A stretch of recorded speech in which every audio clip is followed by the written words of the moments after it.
Having the feel of the machine, seeing the words hit the paper, there are no distractions. The last typewriter repairman in New York City never learned to type. No, it's not for me. 76-year-old Paul Schweitzer still spends 5 days a week hunched over the innards of a device built before his birth, traipsing about Manhattan, visiting clients his company's served since the Great Depression. But before we discuss the future of a man and a business focused on the maintenance of an obsolete machine, we must first revisit their past.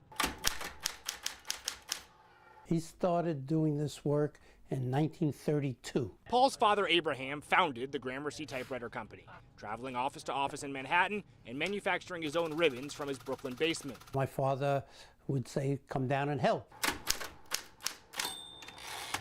Paul graduated from high school, then spent 3 years in the Navy and returned home in October of 1959. 2 days later, his father drafted him into the family business. Go get yourself a couple of suits and some white shirts and ties. Abraham Schweitzer saw no reason his job handling inky parts, greasy gears, and smelly solutions should exclude him from having to wear a suit to work. Back in the 60s and 70s and 80s, there were typewriters on everybody's desk in the city of New York. The last typewriter repairman in New York City recalls an age when typewriter companies occupied 6 pages of the Manhattan phone book. Then, computers replaced both typewriters and phone books. And when you're really young, you think it's a toy, and it's fun to play with. Justin Schweitzer spent vacations, snow days, and after-school hours in his father's Flatiron workshop, helping his dad repair typewriters. In the late 90s, Justin joined this operation full-time. I still look at them as a machine that could be utilized on a daily basis. We all still type, but fewer and fewer of us do so using a typewriter.